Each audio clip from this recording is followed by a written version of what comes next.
commence, je commence.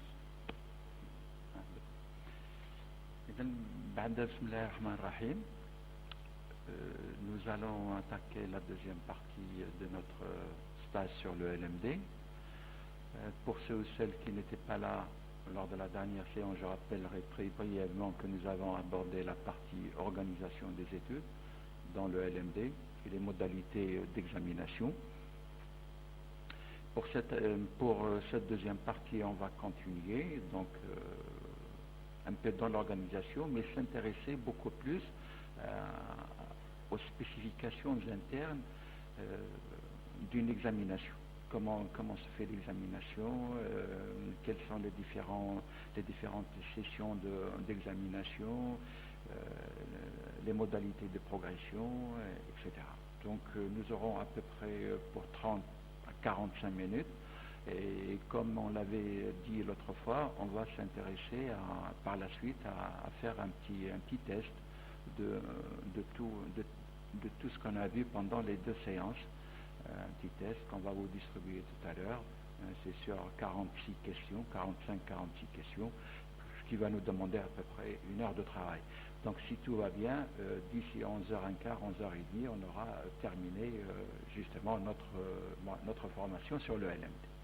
Donc pour cette deuxième partie, sachant qu'une bonne partie a été déjà exposée lors de la première partie, donc pour les modalités d'examination, je commencerai par le tableau qu'il faut afficher aux étudiants et qui est capital. Bon, je vous avais dit que chaque département a, selon les textes, a affiché un tableau à l'intention des étudiants, après un tableau qui est dressé par l'équipe de formation bien entendu, où pour chaque unité d'enseignement, on précisera le coefficient, le nombre de crédits, le nombre de chaque matière, ainsi que les matières, comment elles sont validées, c'est-à-dire le mode d'évaluation. Est-ce que c'est un examen? Est-ce que c'est un contrôle continu? Est-ce qu'un contrôle continu est un examen? Est-ce que c'est l'oral? Bref, c'est tout le travail qu'aura fait au préalable l'équipe de formation. Et parmi ce tableau, on précisera quelles sont les unités qui sont fondamentales, des unités qui ne le sont pas. Enfin, plutôt les unités fondamentales qui sont prérequises des unités qui ne le sont pas. Bon, bien entendu que si vous avez dans le cursus de formation, dans votre cahier de charge, par exemple pour un semestre, 3 unités fondamentales, c'est à l'équipe de formation d'arrêter. Ce n'est pas obligatoirement 3 unités d'enseignement fondamental prérequises. Elle peut décider que ce soit une seule sur les 3. D'accord? Donc c'est un travail d'équipe de formation. Deuxième, donc les sessions d'examen, il y en a 2. Une session normale qui est à la fin de chaque semestre, à la fin du semestre, et une session de rattrapage à la fin du semestre, mais pratiquement, puisqu'elle pose problème à la fin du semestre, pratiquement dans tous les établissements, elle est réalisée à la fin de l'année ou bien au début de l'année prochaine. Mais selon l'expérience des uns et des autres, il faut tout le temps éviter à ce qu'elle fasse au début de l'année prochaine, puisqu'elle est demandeuse de temps, et en tant que telle, elle risque de piocher sur des semestres de l'année suivante. Donc, mieux vaut qu'avant de partir au mois de juin, juillet, il faut tout assainir, il faut assainir toute la situation de l'année qui vient de se terminer. Bon, la validation des matières. Une matière, elle est validée comme dans le système classique, si elle a 10 sur 20 minimum, et qu'une unité est définitivement acquise, une unité d'enseignement elle est acquise, si toutes les matières sont supérieures, si toutes ces matières sont supérieures ou égales à 10 sur 20. Il est évident que si une matière n'est pas à 10 sur 20, elle est moins, elle peut être compensée par le jeu des pondérations à l'intérieur des matières d'une même unité d'enseignement. Donc c'est la compensation, c'est ce qu'on appelle la compensation à l'intérieur de l'unité d'enseignement. En fait, il y a 3 compensations, 3 à 4, parmi ces compensations. La première, c'est la compensation à l'intérieur d'une unité d'enseignement. Fait une remarque, lorsqu'une unité d'enseignement elle est acquise, elle emporte les crédits une fois par toutes. Qu'est-ce que ça veut dire emporter les crédits ou bien capitaliser les crédits? Ça veut dire que l'étudiant n'aura plus à refaire cette unité d'enseignement. Durant toute sa vie académique, il n'aura plus à refaire cette unité d'enseignement. Elle est capitalisée. Il n'aura pas notamment à dire que je vais améliorer mes notes. Il n'aura pas à dire que quand il double, qu'il va refaire cette unité d'enseignement qu'il a acquise. Non. Donc, quand elle est acquise, quelle que soit la situation, elle est acquise, on n'en parle plus. Et une matière acquise, d'une unité d'enseignement non acquise, aussi, elle va emporter ses crédits. Une matière qui est acquise, à l'intérieur d'une unité d'enseignement qui n'est pas acquise, par compensation ou bien par capitalisation, eh bien cette matière, elle va aussi emporter ses crédits, c'est-à-dire qu'elle est capitalisée et l'étudiant n'aura plus à la refaire. Troisième remarque, c'est l'exclusion d'une matière qui ne permet plus, selon l'article 24, à l'intérieur d'un lieu de bénéficier de la compensation. Donc ne permet pas à l'étudiant d'acquérir l'unité, et on va voir pourquoi elle ne lui permet pas d'obtenir l'unité d'enseignement, puisque quand il est exclu, il ne peut plus compenser à l'intérieur de l'unité d'enseignement. Donc un étudiant, quand il est déclaré exclu d'une matière, eh bien il perd du coup l'unité d'enseignement, et on va voir tout à l'heure qu'il perd du coup aussi le semestre, puisqu'il ne peut plus compenser le semestre. La validation du semestre, donc on a vu la validation de la matière et de l'UE, maintenant la validation du semestre. Un semestre est acquis si l'étudiant a validé toutes les UE du semestre. On dit à ce moment-là, on parle de la validation par capitalisation. Comme il peut le valider par compensation. Si une unité d'enseignement, sans moyenne, est inférieure à 10 sur 20 et que d'autres unités sont favorables, c'est-à-dire plus de 10 sur 20, par le jeu des coefficients, des pondérations, il peut donc un étudiant compenser le semestre. Un semestre acquis, il permet à l'étudiant de capitaliser 30 crédits, exactement 30 crédits, ni plus ni moins. Et l'exclusion des matières, c'est ce que je vous disais tout à l'heure, ne permet pas à l'étudiant de bénéficier de la compensation du semestre. C'est l'article 25 de l'arrêté 712 qui est à votre disposition. Cas d'échec donc dans la session ordinaire, donc comme je vous l'avais dit tout à l'heure, il y a la session ordinaire, session normale, examen normal, la session de rattrapage. Eh bien, quels sont les cas d'échec? Enfin, qu'est-ce qui se passe quand il y a un échec? Eh bien, l'étudiant, il va se présenter donc en session de rattrapage aux matières non acquises des unités non acquises. Ça, c'est important, puisque à chaque année, cela pose problème. Lorsqu'un étudiant a obtenu une unité d'enseignement, soit par capitalisation, soit par compensation, il n'aura pas à refaire une matière, même si elle est inférieure à 10 sur 20.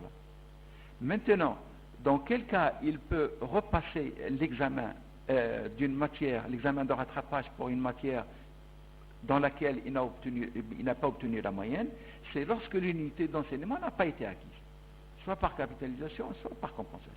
Lorsqu'elle n'a pas été acquise, elle reste ouverte. Et en restant ouverte, elle permet donc à l'étudiant de pouvoir repasser un examen de rattrapage pour les matières pour lesquelles il n'a pas obtenu la moyenne. Deuxièmement, il n'est pas permis à l'étudiant de se présenter aux matières non acquises des UE acquises. C'est ce que je vous disais tout à l'heure. Une matière, quand elle est acquise, elle est fermée, elle se ferme, c'est fini. Donc, et l'étudiant a obtenu, il a capitalisé les crédits correspondants. Et que par conséquent, en étant fermé, l'étudiant ne peut plus aller à l'intérieur et dire que je vais repasser ou bien améliorer une note. Non, puisqu'elle est fermée, elle reste fermée, puisque l'étudiant a obtenu, on lui a donné les crédits correspondants.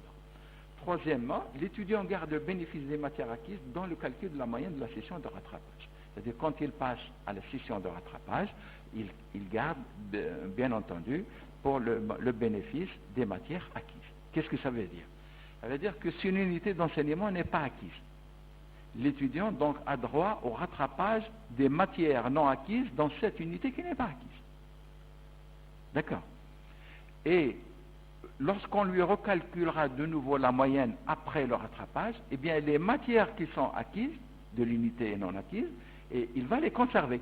Il ne peut pas les repasser, mais il va les conserver. Il ne peut repasser que les matières pour lesquelles il n'a pas obtenu la moyenne. C'est ce que ça veut dire ce troisième point. Le quatrième, la note de rattrapage remplace, si elle est favorable, la note de l'examen. La note de rattrapage, si elle est supérieure à la note de l'examen, eh bien, on lui conserve la note de plutôt, on lui donne la note de rattrapage plutôt que la note de l'examen. Si la note de rattrapage est malheureusement défavorable, c'est-à-dire elle est inférieure à la note de l'examen, eh bien, on lui conserve la note de l'examen. C'est-à-dire qu'on va prendre le maximum entre les deux. La meilleure note entre la note de rattrapage et la note de l'examen. La moyenne d'une matière à l'issue de la session de rattrapage est calculée sur la base de la note obtenue au rattrapage, selon les modalités de contrôle, et ça c'est très important, selon les modalités de contrôle de connaissances, c'est-à-dire le tableau dont j'ai parlé tout à l'heure, et affiché au début du semestre. Maintenant, si vous dites que la moyenne, dans le tableau, vous dites que la modalité de calcul d'une moyenne, c'est l'examen, avant rattrapage, c'est l'examen fois coefficient plus contrôle continu fois coefficient divisé par la somme des coefficients, et vous l'affichez, à ce moment-là, au niveau du rattrapage, les contrôles continus vont être reconduits. La note de contrôle continu va être reconduite. Maintenant, si dans le tableau, vous ne le dites pas, ou bien vous ne l'affichez pas, eh bien, ça va poser problème. Puisque l'étudiant, il verra justement, si sa note de contrôle continu est favorable, il va vous dire, il faudra me la comptabiliser. Si elle est défavorable, il va vous dire, il ne faut pas me la comptabiliser. Et à ce moment-là, vous serez désarmé. Pourquoi désarmé? Puisque vous n'avez pas les moyens de riposter, puisque vous n'avez pas affiché le fameux tableau au départ du semestre. Si l'étudiant, il connaît tout le règlement dès le départ, vous pouvez en être certain. Il y aura tout le temps quelques étudiants qui vont essayer de passer par les mailles de filet, ça c'est garanti, mais il n'y aura que très peu d'étudiants justement qui seront dans cette situation. Mais la majorité d'étudiants, elle va accepter, puisque les règles d'évaluation auront été dès le départ affichées. Donc, ce contrôle continu, c'est au niveau du rattrapage, dans le calcul de la moyenne. On avait dit au niveau de l'examen, on prend la meilleure, mais maintenant pour calculer la moyenne, eh bien, le contrôle continu, faut-il l'inclure ou ne pas l'inclure? Eh bien, la réponse de par notre expérience, c'est vous pouvez l'inclure que si vous l'avez prévu, et si jamais vous tentez de l'inclure et que vous ne l'avez pas prévu, ça va poser problème par la suite au niveau des étudiants, il faudra s'attendre à des difficultés. Donc, nous sommes avertis, il faut dès le départ, même si le tableau n'est pas averti, il faut avertir que l'enseignant avertit dans le cours, dans les séances de TD/TP, il faut leur dire, voici les modalités de contrôle de ma matière. Il faut le préciser dès le départ. La compensation annuelle, donc elle n'est valable que pour la licence et non pas pour le master, et celle-ci, elle consiste à avoir dans la mesure du possible, 60 crédits de l'année pour un étudiant qui n'aura pas validé les 2 semestres. Et à ce moment-là, on fait une compensation annuelle, c'est-à-dire on considère l'ensemble des unités d'enseignement de l'année, c'est-à-dire des 2 semestres, et puis par le jeu des pondérations, première unité d'enseignement fois son coefficient, plus deuxième unité d'enseignement fois son coefficient, etc., etc. Puis on divise par la somme des coefficients, c'est le classique, et on obtient une moyenne. Si cette moyenne annuelle est supérieure ou égale à 10, à ce moment-là, l'étudiant va bénéficier des 60 crédits et non pas, et il ne sera pas donc éliminé. Bien sûr, si sa moyenne est supérieure ou égale à 10. C'est ça la compensation annuelle. Une année acquise par compensation annule la condition des UEF prérequises en licence. Ça aussi c'est important. Lorsque l'étudiant qui est en deuxième année, il est en licence, deuxième année vers la troisième année, vous savez très bien qu'il y a la condition des UEF prérequises, des unités d'enseignement fondamentales prérequises. Eh bien, si une unité d'enseignement qui est prérequise et pour lequel l'étudiant n'a pas obtenu la moyenne, donc normalement il ne passe pas, si on lui fait la compensation annuelle et qu'il obtient la moyenne, c'est-à-dire les 60 crédits, eh bien cette condition, elle tombe, elle n'est plus valable. À ce moment-là, il passe, sachant que la prérequise n'est pas obtenue. D'accord? Puisqu'il a obtenu les 60 crédits. Donc on ne peut plus lui poser une autre condition. Le petit b, une année obtenue par compensation a un effet sur la moyenne de classement. Bien entendu, la moyenne de classement, il y a une pénalisation au niveau du classement, pour déterminer le major de la promotion, pour aller en doctorat, etc. Il y a à un moment donné un classement qui est fait, et cette formule de classement qui est donnée par le ministère, elle tient compte de la compensation, du redoublement, voilà, c'est surtout ces deux points. C'est l'exclusion d'une matière pour cause d'absence. L'exclusion d'une matière pour cause d'absence ou du tiers d'absence dans les TP ou d'une décision du conseil de discipline, c'est un conseil de discipline, quand il se réunit, on dit qu'il est exclu de la matière, ne permet pas de bénéficier de la compensation d'une unité d'enseignement d'un semestre ou de l'année. Ça, c'est un rappel. Donc, quand un étudiant est exclu d'une matière, soit pour absence, déclarée pour défaut d'absence, soit pour le tiers des TP, comme on l'a vu l'autre fois, la dernière séance de notre stage, soit par le conseil de discipline, il le déclare exclu de la matière, à ce moment, l'étudiant, il perd toute possibilité de compensation, toute faveur liée à la compensation, que ce soit au niveau de l'unité d'enseignement, du semestre ou bien de l'année. La progression de la première à la deuxième année, très rapidement, puisqu'on en a parlé l'autre fois, il faut avoir 30 crédits minimum. De la deuxième à la troisième année, il faut avoir les conditions optimales, enfin les conditions prérequises et aussi 90 crédits minimum. Si l'étudiant a 120 crédits sur les 4 semestres, c'est parfait. S'il n'a pas, à ce moment-là, on va voir s'il a au moins 90 crédits. S'il ne les a pas, on va lui appliquer la compensation annuelle. S'il obtient la compensation annuelle, il a les 60 crédits. S'il ne les obtient pas, à ce moment-là, il va redoubler l'année. Remarque, l'étudiant admis à poursuivre ses études en L dans le 3 doit refaire les matières non acquises, des IE non acquises, c'est ce que j'avais dit tout à l'heure. L'équipe de formation, là j'insiste sur son rôle, elle doit donc, grâce à ce tableau, dire justement s'il doit refaire ou non les contrôles contenus des matières non acquises. C'est-à-dire l'étudiant, lorsqu'il redouble sa matière, l'année, quand il fait une matière pour lesquelles déjà obtenu une moyenne de contrôle continu. Le problème se pose, et est-ce qu'il va refaire ou non les contrôles continus? C'est ça là. Maintenant, c'est à l'équipe de formation de dire. Mais par expérience, on va le voir ce point tout à l'heure, mais je vais parler en premier lieu du master. De la première à la deuxième année, il faut 45 crédits minimum pour passer, et il n'y a pas la compensation annuelle.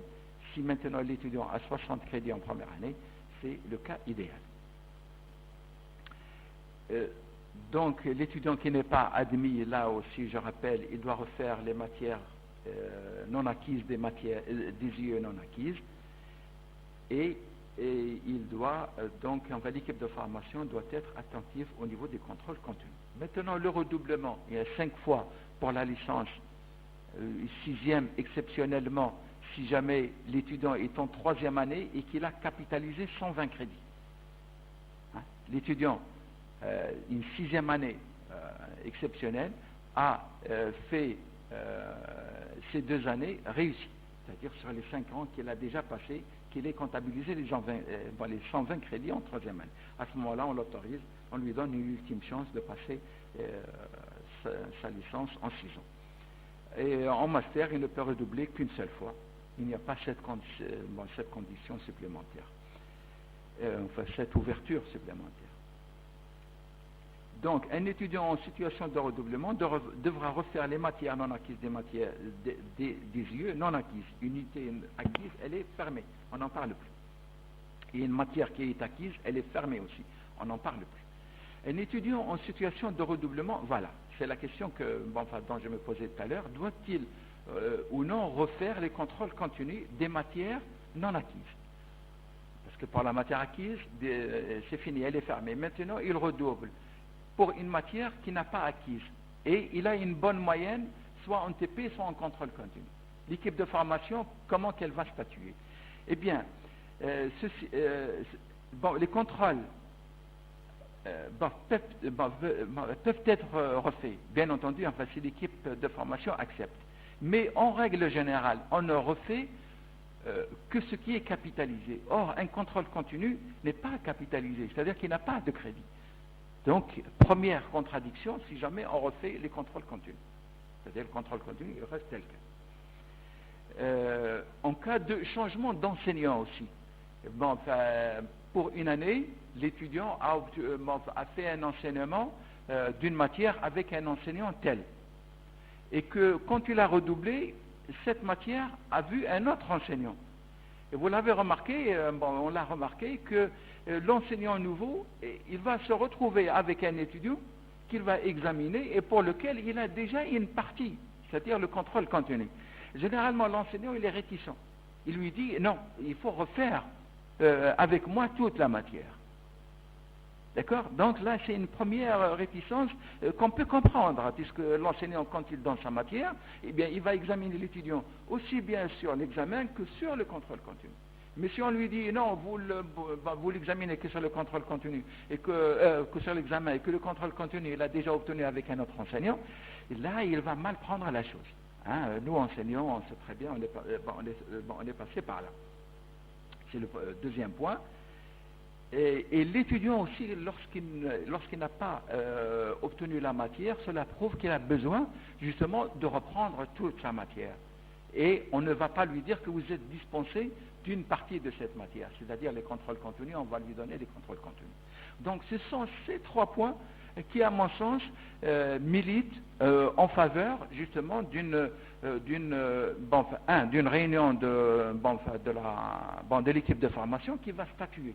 Faut-il ou non refaire des contrôles continus pour telle matière et pour tel étudiant? C'est parce qu'elle peut travailler au cas par cas. Mais au cas par cas, pour ce cas, c'est difficile. Mieux vaut prendre le cas général et de dire que pour cette matière, donc pour toute la faculté, le département, il n'y aura pas, ou il y aura,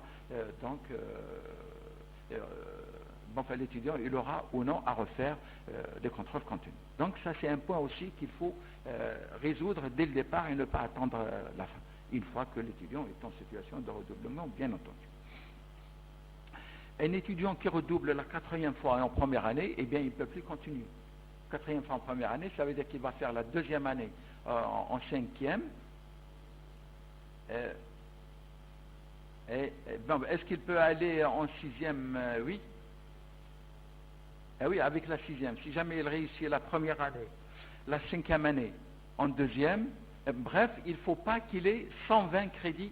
Il faudrait en abordant la 3e année avec une 6e année de redoublement, il faudrait qu'il ait les 120 crédits. Je ne sais pas si c'est 4e ou 5e, il faut voir. C'est ça la règle en général. Et un étudiant qui redouble pour la 2e fois la première année de master ne peut pas être autorisé à poursuivre ses études. Non, c'est la 3e fois, pardon. Puisqu'il peut réussir la première et la 2e année. À ce moment-là, il sera dans le moule, puisqu'il peut redoubler une fois. Donc la première, c'est 5e fois la première année, et non pas la 4e. D'accord? Puisque à condition à l'étudiant de réussir tous ses examens. Par contre, la 5e fois en 2e année, il n'a plus le droit. Voilà, à peu près justement ce que j'avais à dire justement pour cette 2e partie. Peut-être qu'avant d'aller sur le test, on va ouvrir une 5-10 minutes pour répondre à vos questions, voilà s'il y en a. Sinon, on passe directement au test pour voir à peu près si tout cela a apporté et quels sont les points à améliorer par rapport à ce qu'on avait dit tout à l'heure. Est-ce qu'il y a des questions? Je sais que ça a été très rapide, mais le temps il est un peu serré. surtout sur cette notion de contrôle continu. Hein. C'est là où ça va poser difficulté.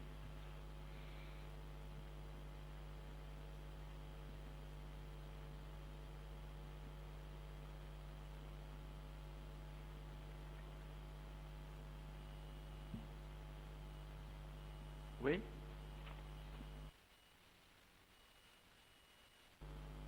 Ah, je n'entends pas du tout. Je ne sais pas s'il y a le micro.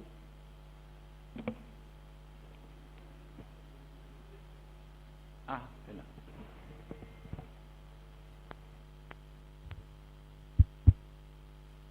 Donc pour le point concernant le redoublement, au niveau de la page numéro 5, voilà, c'est écrit, un étudiant en licence ne peut redoubler plus de 2 fois le cursus de la licence. Oui. Non, c'est écrit au début. La page numéro 5, le point C9, redoublement. Le premier point. Oui. Plus de 2 fois le cursus de la licence, même en cas de réorientation. Hein? Donc il faut corriger. Voilà. Ok, d'accord. Voilà. Ah. Hmm.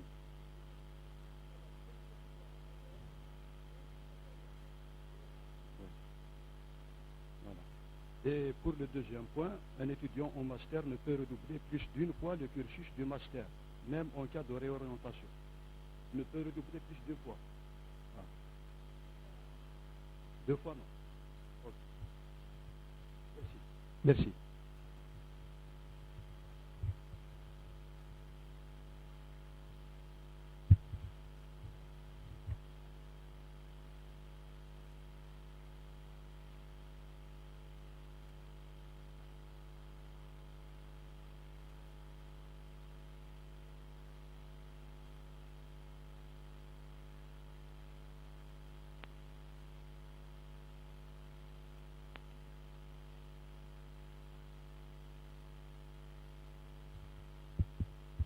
Bismillahirrahmanirrahim, salam alaikum.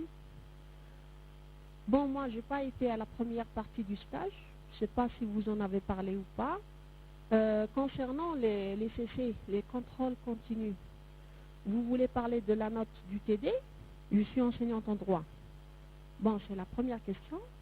La deuxième question, quand vous dites que l'étudiant qui passe en deuxième année, et en cette deuxième année, il est en 5e année de sa licence.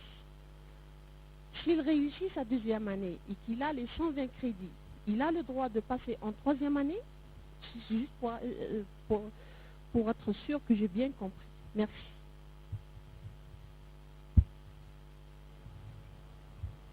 Je vous remercie, madame. Oui, effectivement, pour les contrôles continus, l'autre fois, durant la dernière séance, on avait discuté de fond en comble. Hein. C'est presque toute une séance que sur ça, sur comment l'organiser, etc. Mais c'est pas grave, je vais reprendre très rapidement.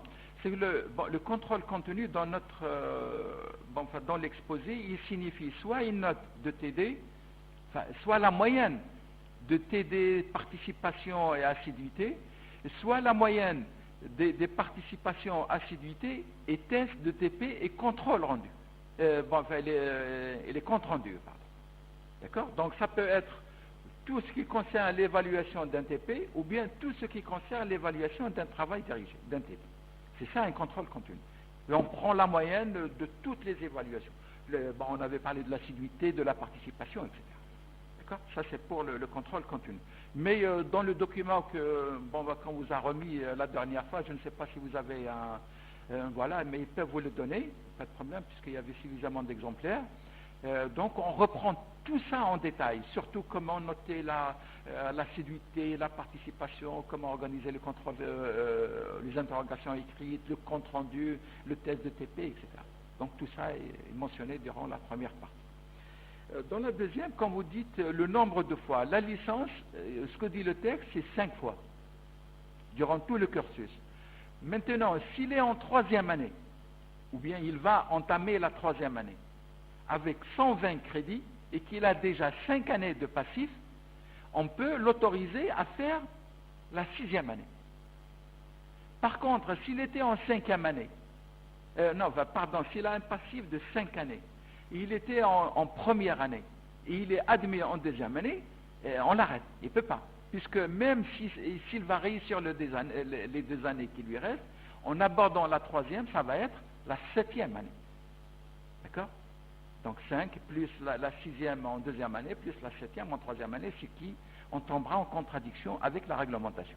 Donc l'étudiant qui est en 5e année, en première année, il faut l'arrêter, puisqu'il ne peut plus aller en licence dans la période de 5 plus 1 dans la mesure des possibles. Donc la 6e année, elle est accordée pour l'étudiant qui est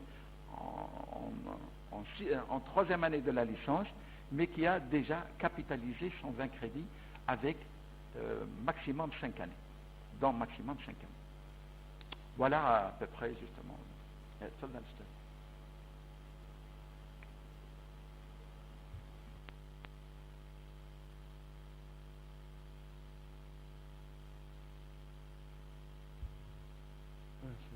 Salam alaikum. Moi j'ai une question concernant le contrôle continu. Si c'était pour une unité méthodologique, c'est-à-dire les TP, ça compte vraiment pour un étudiant de faire les TP, de faire ses contrôles continus. Et généralement l'unité de découverte n'a pas de contrôle continu. Et donc on sera amené, pour l'équipe de formation, on sera amené à décider pour un étudiant de faire ou ne pas faire un contrôle continu pour une unité fondamentale. Parce que l'unité méthodologique, ça compte. C'est un contrôle continu. Ce qui est un peu...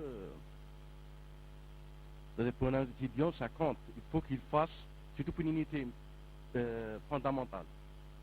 Donc pour moi, le contrôle continu doit être fait par l'étudiant, quelle que soit sa situation. C'est mon point de vue. Merci. Là, vous mettez le point sur un point important qui est le contrôle continu et son importance dans la scolarité de l'étudiant. Effectivement, les textes réglementaires, là, ils privilégient les contrôles continus sur toute autre chose. Les contrôles continus sont mis en gras dans le texte, dans le 712.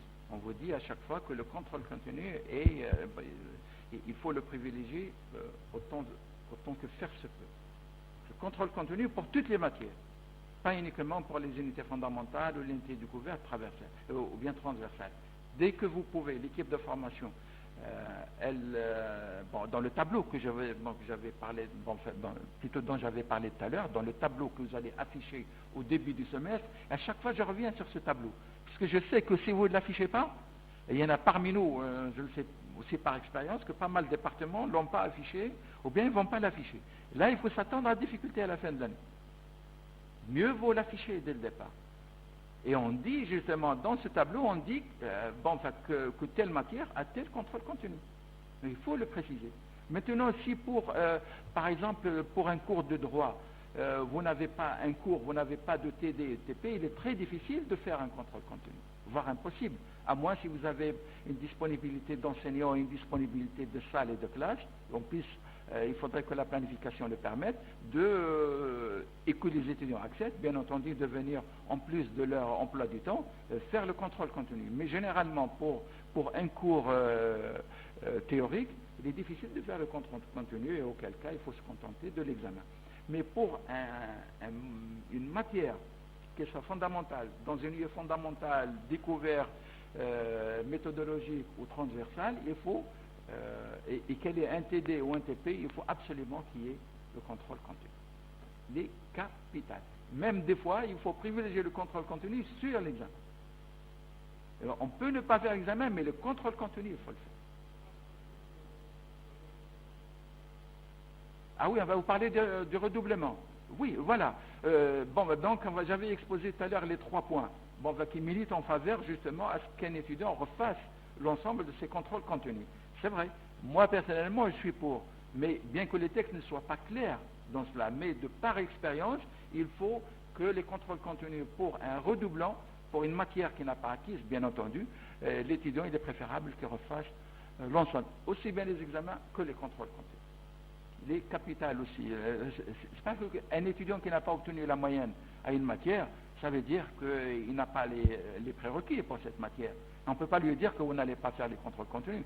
Mais l'étudiant, il viendra tout le temps vous dire, surtout s'il a une bonne note, il viendra vous dire,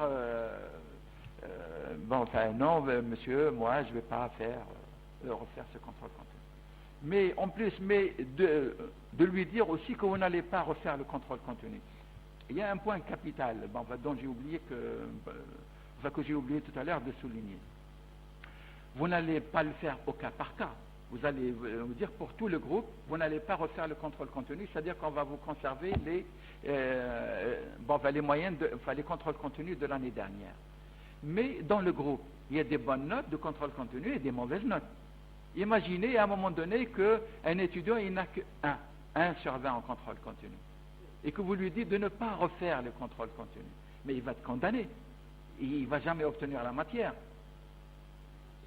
Voilà, il va peut-être passer, et il va à ce moment-là aller dans la situation de dette. Et lorsqu'il arrive en 3e année, ou bien en en M2 en master, ou bien en L3, il obtient toutes les matières, peut-être sauf la matière dans laquelle il a obtenu le 1 sur 20 en contrôle continu. Et ça s'est passé, à Boumadès, ça se passe chaque année.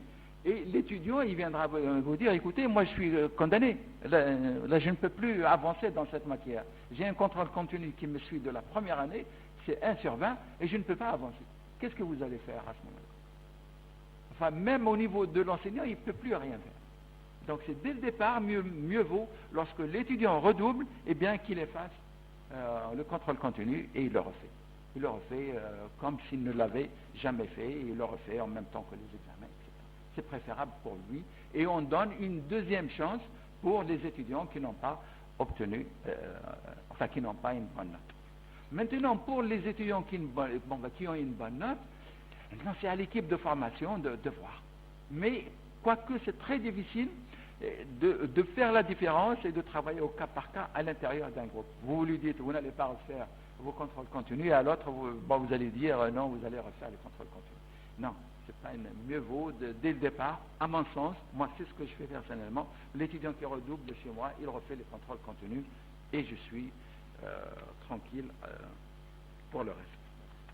Voilà justement cette question de contrôle continu qui est capitale. Que ce soit en redoublement, que ce soit en dette, que ce soit en progression normale. Elle est capitale, cette notion de contrôle continu. السلام عليكم مرحبا بك سي حافظ الله. المشكل le problème يعني تاع لي contrôle continu, je pense que c'est le vrai problème à gérer. Mais avant ça, je voulais attirer votre attention sur la notion de la compensation semestrielle. Vous savez bien que c'est moi vous êtes parmi les premiers qui ont initié le LMD. Le temps où il y avait la notion du semestre, alors ça ne posait pas de problème. On parlait de la compensation semestrielle. Et la progression se faisait entre avoir l'acquis d'un semestre, plus l'acquis du deuxième semestre, et on fait la moyenne. Mais maintenant, on parle de la compensation annuelle. Donc la notion de compensation semestrielle, elle n'a pas de sens. Pourquoi? Je pense que les gestionnaires de la scolarité, surtout les chefs de département, les étudiants se trompent. Ils font leur moyenne sur la base de la moyenne du premier semestre plus la moyenne du deuxième semestre. S'ils ont la moyenne 10 et plus, ils se considèrent admis. Mais le texte stipule autre chose, que la moyenne de la progression se fasse sur la base du calcul des unités, de toutes les unités, S1 et S2, ou je parle semestre impair et semestre pair. Donc je pense qu'il est temps de ne plus parler de la compensation semestrielle, sauf en master. Parce que le master, bien sûr, il n'y a pas de compensation annuelle. Donc je pense qu'en licence, il est inutile de parler de la notion de compensation semestrielle. Sauf dans un cas, c'est notre ministère, je ne sais pas, établit ce qu'on appelle des diplômes intermédiaires. parce que j'arrive au redoublement, c'est un problème. Ben, je parle aussi maintenant de redoublement. Un redoublement. Mais un étudiant qui a la première année et un autre étudiant qui a la deuxième année, il n'ouvre plus le droit de passer à la troisième année. Qu'est-ce qu'on donne pour cet étudiant? Est-ce qu'on lui donne un relevé de notes ou on lui donne une attestation intermédiaire d'un niveau égal bac plus 1, bac plus 2, je ne sais pas. Sinon, ça pose problème. C'est pour ça. Et puis, le redoublement, c'est un problème au niveau de l'université algérienne. Nous avons le cas le plus frappant ces jours-ci, c'est l'université de Bijaya. Il y a 600 étudiants exclus, ils ont fermé carrément l'université. Mais c'est frappant, c'est un exemple frappant. Donc je pense, pour convaincre l'étudiant, soit qu'il travaille pour progresser, soit il faut lui convaincre aussi, il peut s'arrêter en première ou en deuxième année, mais il faut lui trouver une solution, lui donner un diplôme intermédiaire. Sinon l'étudiant, le problème c'est les étudiants, parce que là, il va faire la première et la deuxième année ou ne pas. Oui, donc on doit lui donner quelque chose. ضرب في الجامعة الجزائرية واش نمدوا للطالب كي نخرجوا من première année ou deuxième année on lui donne un relevé de notes. Un relevé de notes n'est pas reconnu, n'est pas un diplôme, ni intermédiaire, ni une attestation, ni rien. Ça c'est bon, en fait c'est l'observation que je voulais rapporter. Concernant les contrôles continus, d'ailleurs, quand on lit les textes, vous avez dit une chose, que le calcul de la moyenne d'une matière, il se calcule sur la base des contrôles continus, plus la note finale de la session normale ou de la session de rattrapage. Mais vous avez dit aussi, que la note du rattrapage peut remplacer la note d'une matière non acquise. Mais cette notion aussi, il y a nuance. Quand on dit la note d'une matière, comme on peut comprendre, c'est la note de l'examen final, mais aussi on peut comprendre c'est la moyenne de la matière. Donc ça, il y a nuance. Donc il faut nous faire comprendre la note du rattrapage. Elle remplace quoi? Est-ce que c'est la note de l'examen final ou est-ce que c'est la moyenne? Donc si c'est la moyenne, nous aurons un problème pour un étudiant qui double. S'il refait l'année, il ne refait pas les contrôles continus, il va directement à l'examen final. Donc la note de l'examen final, de l'année où il double, donc elle va remplacer la moyenne, il ne va pas remplacer la note de l'examen final. Donc à mon avis, c'est vrai c'est difficile à gérer avec les flux, mais à mon avis, les contrôles continus, pour l'étudiant qui ne veut pas refaire ces contrôles continus, il garde le bénéfice de ces contrôles continus. Je considère ça, c'est comme note invariable. Plus la note de l'examen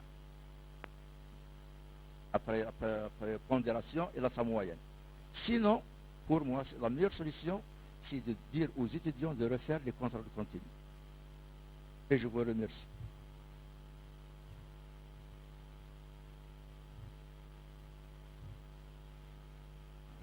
Justement, enfin, de nos préoccupations essentielles.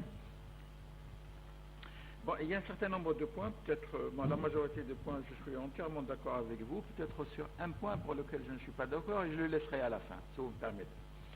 Je commencerai par la fin, concernant le calcul des moyennes, pour être précis, selon les textes, bien entendu. Le calcul de la moyenne, puisqu'il y a moyenne, note, etc., le calcul de la moyenne d'une matière, elle se fait sur deux parties. La première partie, c'est les contrôles continus, et la deuxième, c'est un examen, la note d'un examen. Peu importe qu'il soit examen normal, en session normale, ou bien en session de rattrapage. Puis il y a une pondération entre les deux, et on obtient donc une matière, la moyenne de la matière.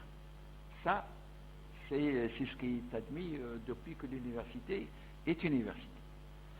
Maintenant, pour un étudiant qui a un contrôle continu, qui a eu une note d'examen en session normale, mais qui malheureusement n'est pas favorable. n'est pas assez suffisante pour lui permettre d'avoir la moyenne, c'est-à-dire 10 sur 20.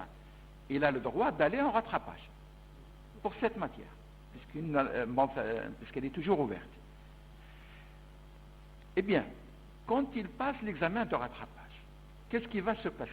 Cet examen de rattrapage, il va obtenir une note d'examen de rattrapage. On va la comparer par rapport à la note de l'examen, pas la moyenne, de l'examen de la même matière en session normale, de la session normale. Et puis, on va prendre le maximum. Donc, j'aurai, après le rattrapage, une note qui est la plus favorable pour l'étudiant, et cette note, elle émane d'une comparaison entre la session normale et la session de rattrapage. Donc j'ai une note de l'examen, je l'appelle, peu importe, normal ou rattrapage. Maintenant, il y a le problème du contrôle continu. Comment faire? Puisque jusqu'à présent, je n'ai pas calculé la moyenne de la matière après rattrapage. Je n'ai qu'une partie, c'est la note de l'examen. Maintenant, pour le contrôle continu. Bon, je vous avais dit, il fallait faire du tableau, et on suppose que cette contrôle continu a été déjà prévu par l'équipe de formation que pour telle matière qui nous intéresse, il y aura le contrôle continu. À ce moment-là, il va falloir tenir compte des contrôles continus. Eh bien, c'est par la pondération entre les deux, la note de l'examen, note de contrôle continu, que j'aurai la moyenne après de la matière après rattrapage. Voici justement comment s'effectue, c'est ce que vous avez vu tout à l'heure. Maintenant, je reviens justement à cette notion de contrôle continu dans le cas d'un redoublement et dans le cas d'un passage avec dette. Dans le cas d'un redoublement, on en a parlé tout à l'heure. On a dit qu'il y a plusieurs contraintes, parmi lesquelles le changement d'un enseignant, parmi lesquelles une note elle est vraiment défavorable, elle est de 1 ou de 0 sur 20 pour un étudiant, etc., etc. Donc il va y avoir, pour l'enseignant, en plus de gérer sa matière, il aura des difficultés supplémentaires à gérer des sensibilités à l'intérieur de son groupe. Des sensibilités nées justement des demandes incessantes et répétées des étudiants concernant leurs notes. Si ce n'est pas clair dès le départ, mieux vaut donc dès le départ, afficher à l'étudiant et lui dire, ou bien en groupe, c'est à l'enseignant de voir, à l'équipe de formation de voir, donc aux enseignants, de dire dès le départ, pour un étudiant qui redouble, voilà son destin en ce qui concerne les contrôles continus. Vous allez les refaire ou vous n'allez pas les refaire. Mais il faut être tranchant dès le départ. La meilleure solution, effectivement, et pour laquelle je suis entièrement d'accord, c'est qu'il faut refaire les contrôles contenus pour une matière non acquise, c'est-à-dire lorsque l'étudiant redouble l'année. Ça, c'est... Maintenant, reste le dernier cas, toujours le contrôle contenu, c'est lorsque l'étudiant il est admis, il ne redouble pas, mais avec des dettes, comme le cas d'un étudiant de la 2e à la 3e année, il a 90 crédits, et il a validé les unités d'enseignement fondamental demandées, prérequises. À ce moment-là, l'étudiant, il va être appelé à refaire les examens pour lesquels il n'a pas obtenu la moyenne, puisqu'en fin de compte, il faudrait qu'il capitalise 180 crédits. Mais à ce moment-là, il va aller en dette, et non pas en rattrapage, puisque le rattrapage, c'est dans l'année. Les dettes, c'est lorsqu'il est admis en année supérieure et qu'il refait les examens. Il refait les dettes, les examens qui sont en dette. Eh bien, c'est le même problème qui se pose lorsqu'il faut calculer la moyenne après dette. Eh bien, la moyenne après dette, après avoir passé une dette, ça se comporte en partie comme le rattrapage. On va prendre le maximum des deux matières, la matière qu'il a obtenue lorsqu'il était en session normale et la note de l'examen du rattrapage, de la dette, et on prend le maximum. Ça, c'est en ce qui concerne la partie examen. Maintenant, la partie contrôle continu, puisqu'elle va le suivre. Là aussi, il y a un problème. C'est au niveau de l'équipe de formation de trancher dès le départ. En disant, si jamais il faut refaire les contrôles continus, à ce moment-là, on va lui dire de refaire les contrôles continus en dette. Mais vous allez vous rendre compte de l'énorme difficulté qu'il y a. C'est parce qu'il il a été admis en 2e année, et non en 3e année, avec des dettes, et qu'on va lui dire de refaire des contrôles continus de la 2e année. Et alors que déjà, il est en 3e année. voyez, donc la difficulté qu'il y a, elle est capitale. Il ne peut pas, l'étudiant. Et nous, même en Algérie, on n'est pas suffisamment armés pour cela. On n'est pas préparé pour cela. Que l'étudiant, il est à la fois en troisième année, en deuxième année et en première année. Ça, c'est le LMD. Mais dans le LMD, où les conditions sont offertes, toutes les conditions sont offertes. Mais en Algérie, on sait très bien que toutes les conditions ne sont pas offertes pour réaliser une pédagogie de qualité. À ce moment-là, il y a un problème qui se pose. Qu'est-ce qu'on va dire? Qu'est-ce qu'elle va dire? Généralement, elle sera dans... Bon, moi, je sais très bien, à Boumerdès, lorsque l'équipe de formation s'est entêtée à dire pour les dettes, le cas des dettes, qu'on maintient les contrôles contenus, c'est des grèves, directement des grèves. Et c'est vrai, un étudiant qui n'a pas, qui a 1 sur 20, comment qu'il va faire? S'il était en situation de rattrapage, c'est pas gênant, puisqu'il peut refaire les contrôles contenus. Mais là, il est en situation de dette, et il ne suit plus la matière. Et auquel cas, comment qu'il va faire les contrôles contenus? Est-ce que l'enseignant a les moyens et le temps aussi de lui faire passer à lui des contrôles contenus? À la limite, il peut le faire pour 1, pour 2, pour 20. Et quand il y a des milliers, comment faire? Donc, à mon sens, c'est que l'équipe de formation, il faudrait qu'elle soit regardante, véritablement regardante sur ce point, et dire qu'il est peut-être bon de ne pas tenir compte de ce contrôle contenu lorsqu'il s'agit des dettes. Mais là aussi, vous allez me dire qu'il y a un autre problème, c'est que l'étudiant qui a une bonne matière en contrôle contenu, il va la réclamer, même il est en situation de dette. Donc, voilà, c'est un problème de communication qui se pose dès le départ, et je reviens au fameux tableau. C'est dès le départ, il faut afficher les règles du jeu. Ça va peut-être faire des mécontents dès le départ, mais si on prend le problème à son origine, on arrivera certainement à mieux le résoudre que si on le posait à la fin. Voilà à peu près concernant justement ce point de compensation de dette et de contrôle continu dans lequel il n'y a pas une solution idéale ou bien une solution rigoureuse, mais il y a une solution qui dépend de la communication de l'équipe de formation et de sa manière et de sa façon de suivre justement l'étudiant, puisque le rôle, comme je l'avais dit l'autre fois, le rôle de l'équipe de formation dans le LMD et même dans l'enseignement, qu'il est LMD ou pas, il est capital. Voilà. Donc, et on se heurte généralement dans toutes les universités en Algérie, on se heurte à ces difficultés-là. Et les universités ou les départements qui n'ont pas des problèmes, c'est parce qu'ils gèrent bien justement cette notion de contrôle continu. Et si on la gère mal, et malheureusement, c'est la majorité des universités en Algérie, et c'est pour cela qu'il y a les difficultés. Allez-y voir l'ensemble des grèves en Algérie, c'est à cause de ça. Au fond, il revient justement à un manque de suivi des équipes de formation. S'il y avait dès le départ un bon suivi, il n'y aurait pas justement, il y aurait très peu de difficultés. Mais malheureusement, l'équipe de formation, elle ne joue pas son rôle dans la majorité des cas où elle méconnaît la réglementation, et en méconnaissant la réglementation, elle ne peut récolter que ce qu'elle récolte. Voilà, que les difficultés, pas plus. Oui, c'est...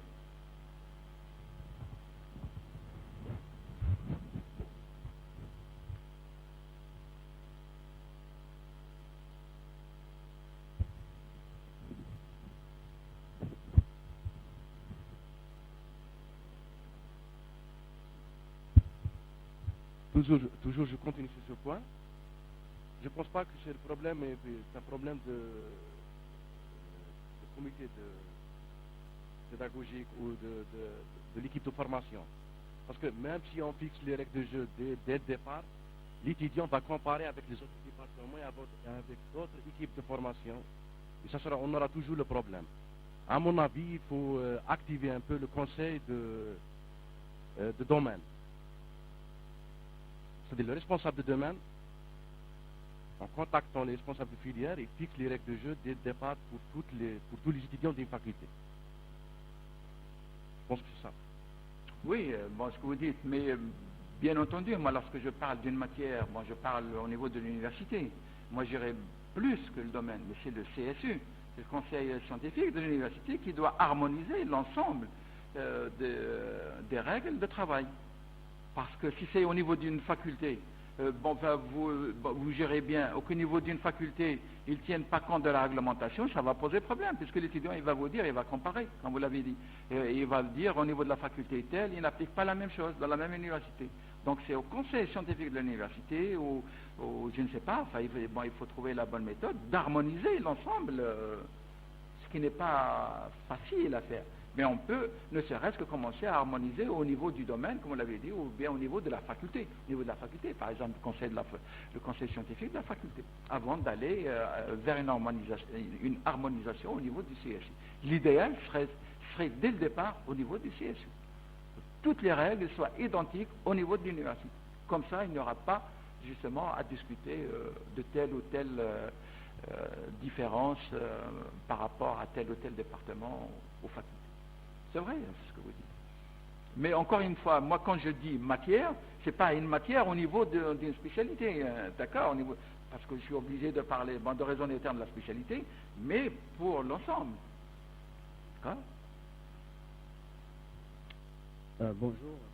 Vous avez mentionné dans la page 6, dernier point, qu'un étudiant qui redouble pour la deuxième fois la première année de master ne peut plus être autorisé à poursuivre ses études. Mais maintenant, dans le cas où cet étudiant peut avoir son année pour la deuxième fois. Maintenant, il passe en deuxième année master, et là, par hasard, il a son échec. Donc, soi-disant, sa troisième fois. Alors là, il est tout près du but. Bon, pour X raisons. Pour moi, dans ce cas-là, normalement, l'exclusion doit être étudiée en cas par cas. Parce que exclure cet étudiant alors qu'il a acquis sa première année master, il est tout près du but, comme ça directement, en se basant sur le règlement direct, c'est un petit peu, je pense que c'est un petit peu très difficile de le faire. Oui, enfin, ça rejoint la question de notre ami tout à l'heure, enfin, la première. Effectivement, ce n'est pas 2, c'est 3. C'est la troisième année en première année. Oui, je vous prie de m'excuser, puisque j'ai soustrait une année à l'ensemble. C'est-à-dire que, effectivement, lorsqu'il est en deuxième année, en première année et qu'il a fait 2, il peut réussir la première année, il peut réussir la troisième année. Donc ça va lui faire la deuxième année, la troisième et 3 ans en deuxième année du M2. Donc c'est bon. Mais par contre, en troisième année en M1, il ne peut pas, puisque même s'il réussit la première année, en abordant la deuxième année, avec une quatrième année, à ce moment-là, c'est contraire à la réglementation.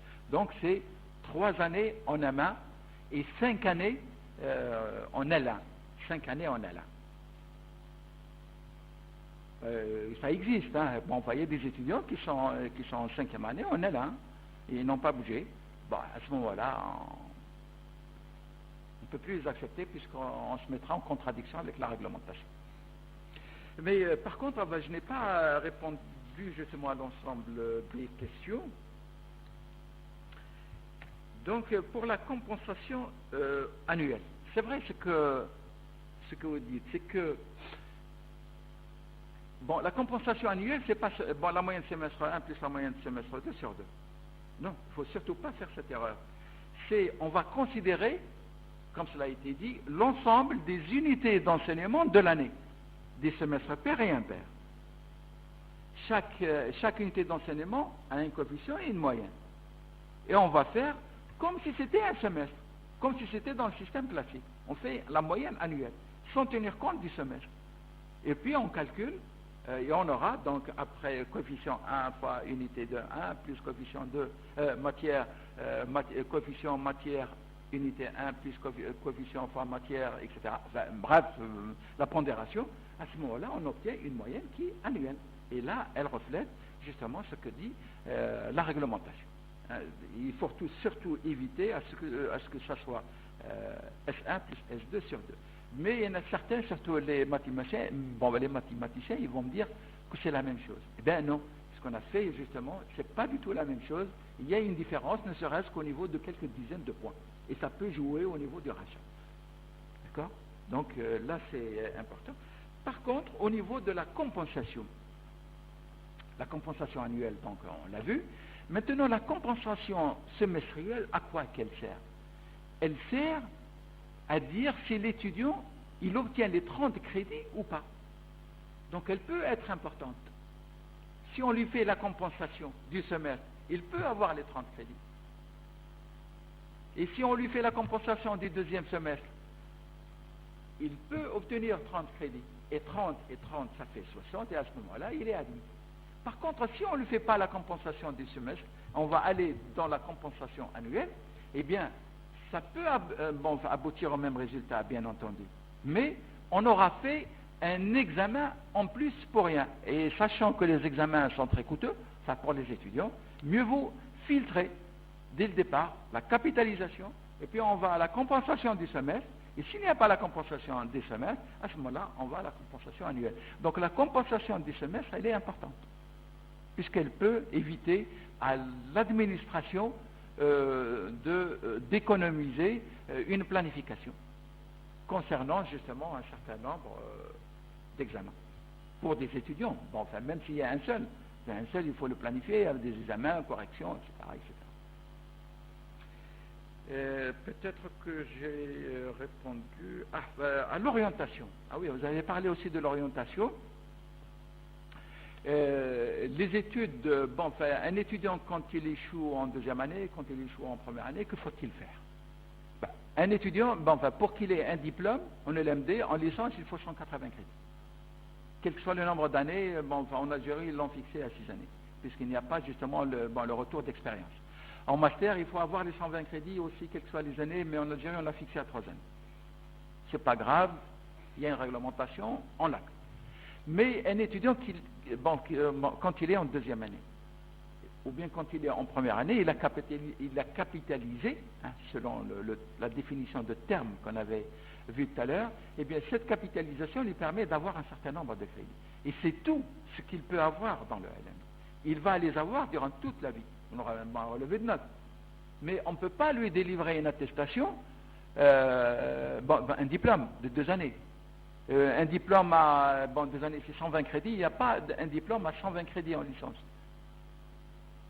Dans d'autres pays, ils ont résolu le problème autrement.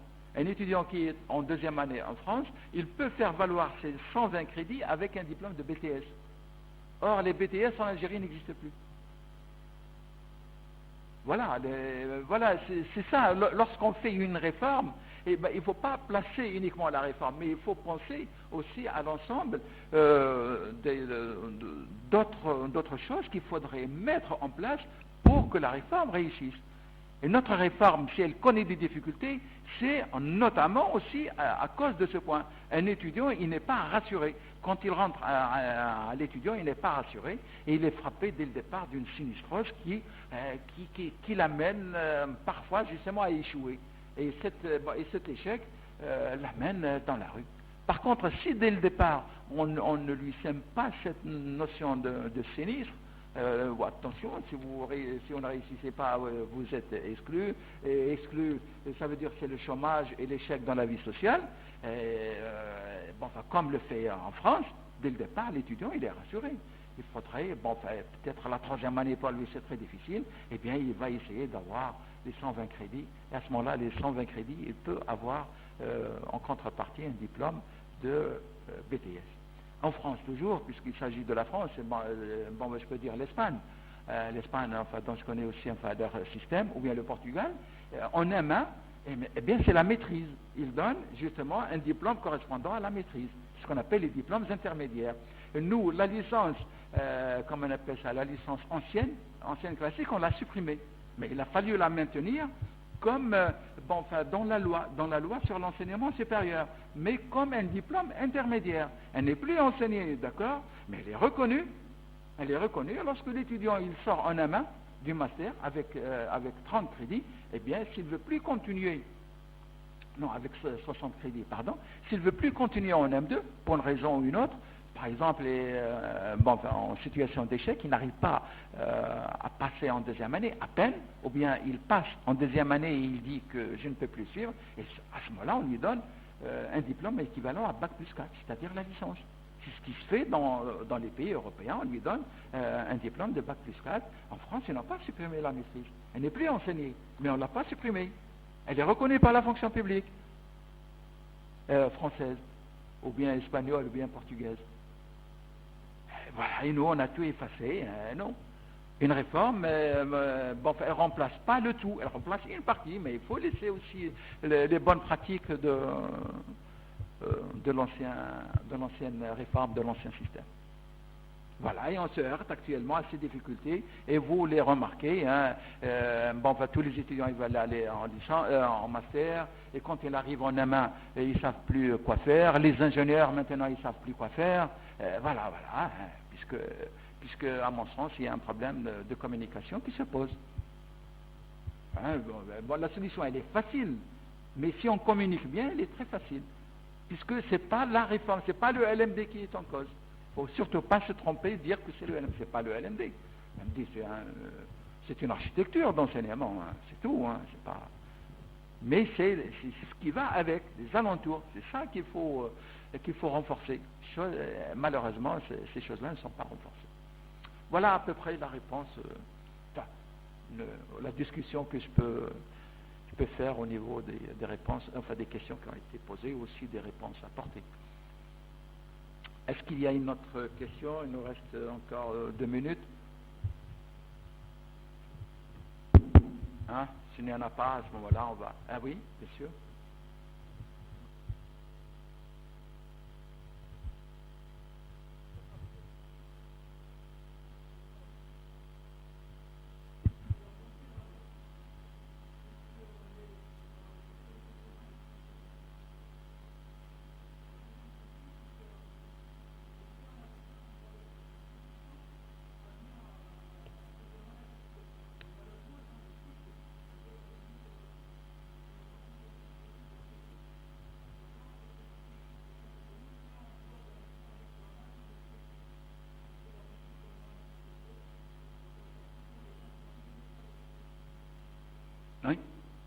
Oui, merci.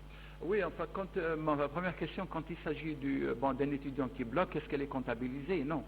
Elle n'est pas comptabilisée dans les 6 années ou bien dans les 3 années en master, puisque c'est la réglementation. Il a le droit à cela. On comptabilise justement le nombre de redoublements ou bien le nombre de réorientations. Mais le blocage de l'année, non. C'est-à-dire la fameuse congé académique, voilà. Là, ça, il n'est pas comptabilisé. Mais c'est jusqu'à un maximum de 2 ans, je crois. Une année, à peine la deuxième. Maintenant, enfin, la deuxième question, quand il s'agit d'une matière ATP et que l'étudiant il est admis avec dette et il est concerné justement par cette matière. C'est que ici, les établissements que je connais, comment qu'ils ont résolu la chose, c'est qu'ils font un examen, c'est-à-dire le test de TP, et qu'ils maintiennent la note de contrôle continu, ou bien qu'ils la maintiennent pas, selon ce qu'on avait dit tout à l'heure, c'est comme si c'était un contrôle continu.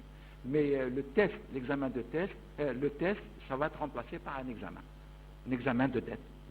Voilà ce qui se fait dans les... Car c'est très difficile de suivre cas par cas et de leur faire le compte rendu, le test, etc. C'est très difficile. Donc autant faire un examen qui remplacera le test. Voilà. Oui. Juste une dernière question. Oui. Il me semble qu'il y a un point très très important qui a été ignoré dans ce référentiel. Oui. Il s'agit de l'inscription en master. Est-ce qu'il y a des modalités, est-ce qu'il y a des critères clairs pour s'inscrire en master, ou bien c'est le master pour tous? Voilà. C'est la question que je voudrais poser. Oui, en fait, le master, il a fait l'objet de 2 textes. Un, c'est la loi de 98 modifiée donc en 2008, qui dit que l'admission en cycle supérieur, d'un cycle à un autre, c'est-à-dire de la licence en master, la loi, elle dit que c'est fonction des capacités. Voilà ce que dit la loi. 2008. Et puis en 2014, on a fonctionné avec ça. Et que les étudiants, enfin que tous les établissements, un certain nombre, enfin la majorité, ils disaient que nous avons les capacités, auquel cas on peut admettre. Mais par contre, un certain nombre, dès le départ, ils étaient réticents, ils disaient qu'on n'a pas les capacités, donc ils n'acceptaient pas tous les étudiants en master. Maintenant, cette année, il me semble que la loi n'a pas été relue, puisqu'ils ont fait exactement la même chose, Et ils ont fait un arrêté. Cet arrêté, qu'est-ce qu'il dit? Il dit qu'il faut avoir les capacités, les vœux de l'étudiant, bien entendu, hein, ça c'est le vœu. Et troisième, c'est que l'étudiant il peut être soumis à un oral, un examen oral, pour passer en semestre, en master. Voici justement les conditions. Mais les établissements se sont heurtés à une difficulté de taille. Bon, je ne sais pas comment organiser l'oral. Est-ce qu'il faut l'organiser pour tous les étudiants, sachant que l'étudiant il vient de terminer, donc il est connu par l'équipe de formation, pourquoi lui faire l'oral, etc. Donc il y a une difficulté. Et c'est pour cela que est née, entre autres, justement, cette grogne au niveau d'un certain nombre d'établissements universitaires. C'est que le passage d'un cycle à un autre, il n'est pas automatique. Il ne peut pas être automatique. Maintenant, si l'établissement a vraiment les moyens, pourquoi pas? Mais si l'établissement n'a pas les moyens en encadrement, etc., et qu'en plus, un étudiant, il est connu par l'équipe de formation qui, à peine, il a fait 6 années pour avoir sa licence, et il demande d'aller en master, c'est un peu difficile de l'accepter. Très difficile. Mais encore une fois, moi, à mon sens, je mets ça sur le dos, sur le compte de la communication. C'est qu'on ne communique pas, justement, c'est que l'étudiant ne connaît pas ce qu'il attend. Pour lui, le master, il ne connaît pas les textes, l'étudiant. Ce n'est pas comme un enseignant. L'enseignant, vous allez me dire qu'à peine, pour un certain nombre, les nouveaux, etc., ils ne connaissent pas aussi les réflexes des textes, etc. Ils n'ont pas encore un recul pour cela. Mais, donc nous-mêmes enseignants, on a des difficultés à exploiter les textes.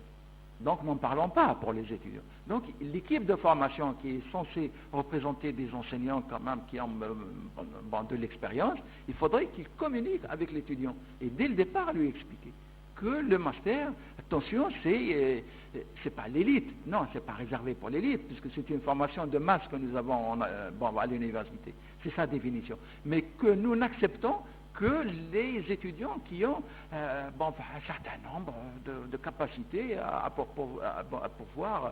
pouvoir suivre des études supérieures. Et il est même antisocial de dire que tout le monde est admis de la licence vers le master. Et non.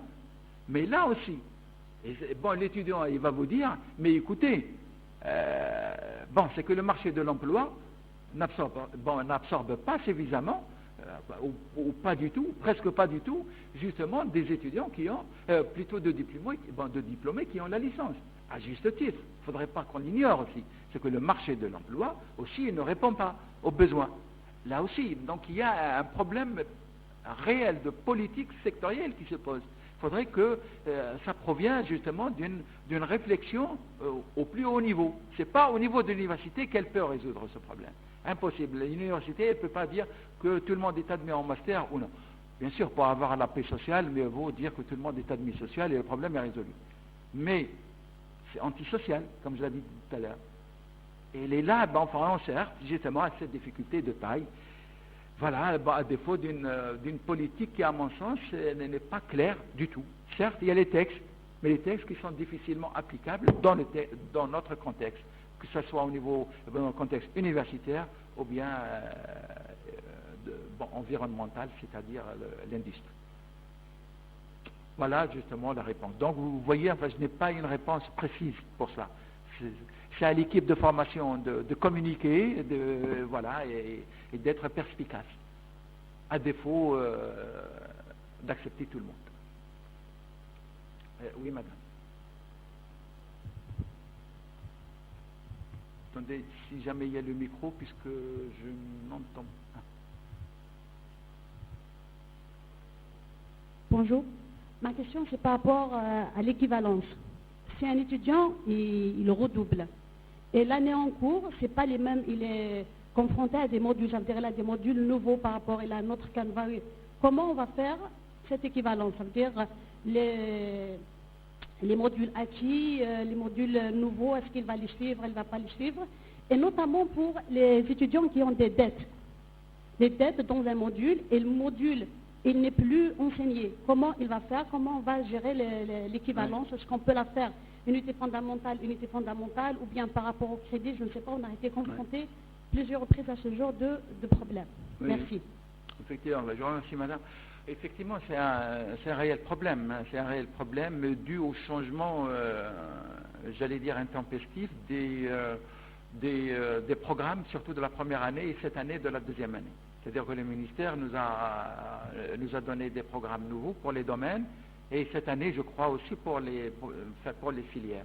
Ce qui a posé, et c'est votre question, un réel problème quant au niveau des équivalences. Un étudiant, quand il redouble, et un étudiant, quand il passe avec des dettes. Il est concerné à la fois, quand il redouble, par le nouveau programme et l'ancien programme, et admis avec des dettes, donc il est concerné par l'ancien programme, non pas par le nouveau programme, puisqu'il l'aura fait. Et là, comment résoudre ça? Et généralement, les matières, enfin, c'est pas généralement, ou plutôt un certain nombre de matières ne sont pas en correspondance. S'ils étaient en correspondance, le problème aurait été résolu. Il me semble que vous avez effleuré la solution si vous ne l'avez pas donnée. Il me semble aussi que vous l'avez donnée puisque vous dites que je vais raisonner par unité d'enseignement. Si par chance que l'unité d'enseignement, les unités d'enseignement se correspondent, que ça corresponde ne serait-ce qu'en intitulé, on peut se contenter de cela. On peut faire une équivalence au niveau des unités d'enseignement. Sauf peut-être pour un certain nombre de matières où c'est vraiment exagéré de faire l'équivalence. Maintenant, le problème se pose lorsqu'il n'y a pas équivalence, ne serait-ce qu'au niveau des unités, entre les unités d'enseignement. Comment faire? À ce moment-là, il faut établir un tableau matière par matière. On peut s'en sortir, moi je l'ai fait peut-être à 40-50%. Mais il va rester 40 à 50% de difficultés et de problèmes. Comment faire? Aussi. Nous avons été obligés au niveau de Boumardès, pour le département d'informatique que je gère, de faire une correspondance entre matières qui se ressemblent. Par exemple, j'ai fait mécanique avec électricité, dans le domaine du MI. Ça m'a semblé... et lorsque j'ai vu que c'était vraiment impossible, eh bien j'ai fait passer des examens de dette à des étudiants.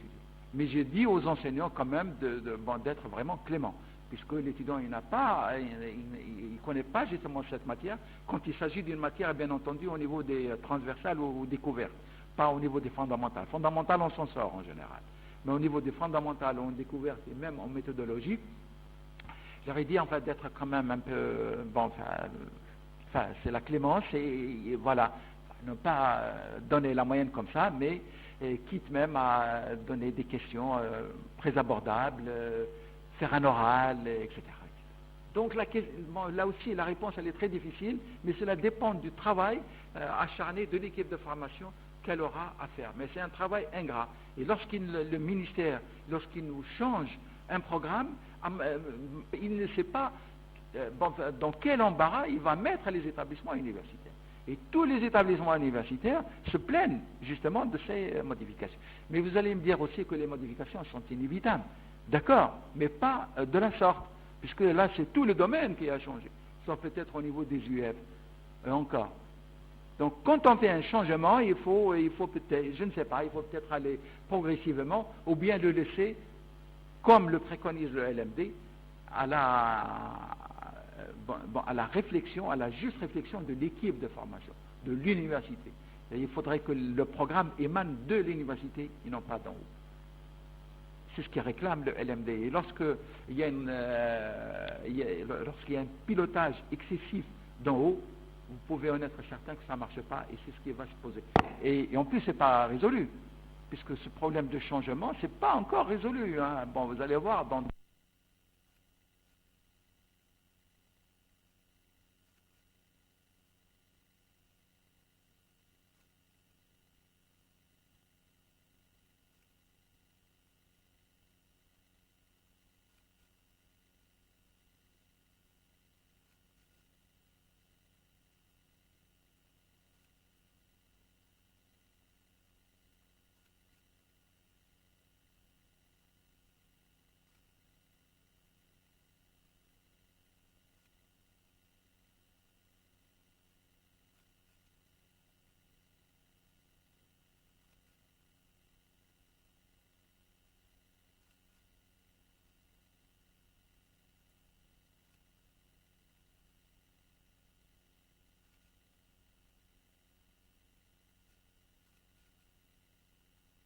3 ans.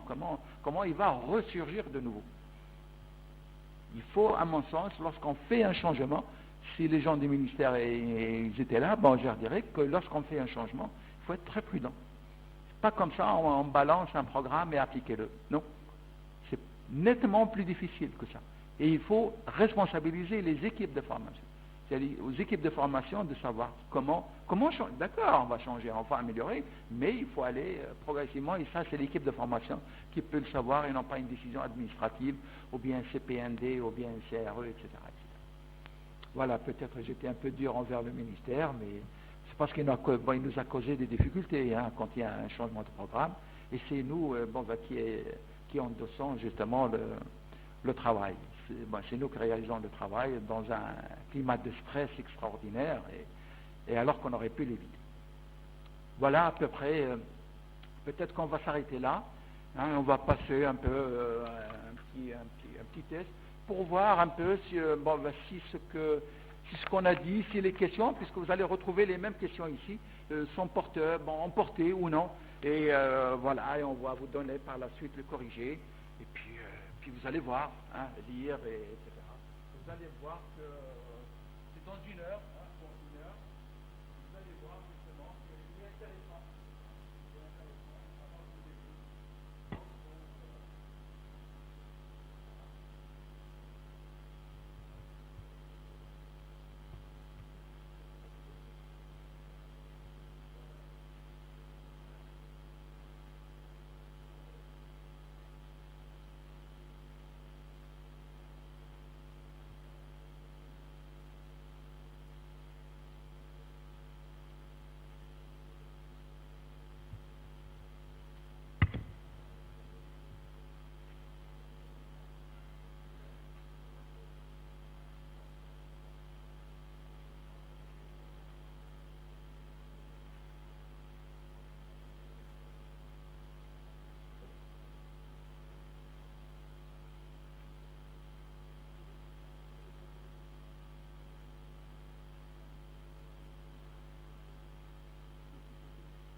A eu le sujet, donc vous remarquerez qu'il y a une quarantaine de questions, un peu plus.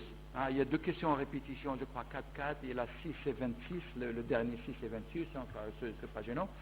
Mais vous remarquerez que j'ai pas mis le nom et prénom. C'est libre à vous. Si vous voulez qu'on vous contacte par la suite et voir justement un certain nombre de vos interrogations qui n'ont pas été bien amenées par vous, on peut vous contacter, se rencontrer pour améliorer les choses.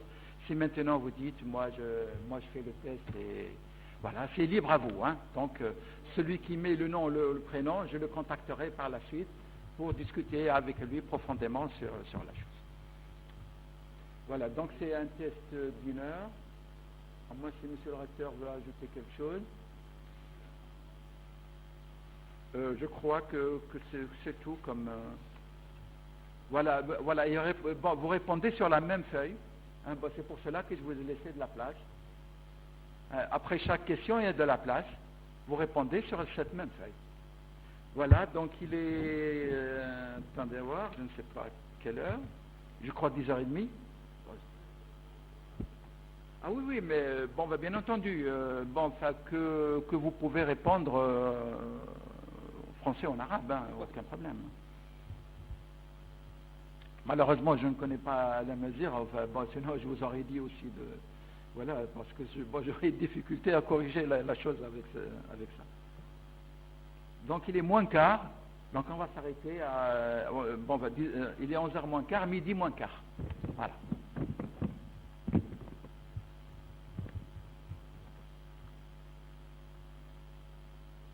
Oui, mais prenez-le surtout comme étant quelque chose de plaisir. Il ne faut pas que ce soit stressant. Il ne faut pas qu'il soit stressant. C'est pour votre formation, c'est pour vous, parce que le LMD va vous suivre durant toute votre présence professionnelle.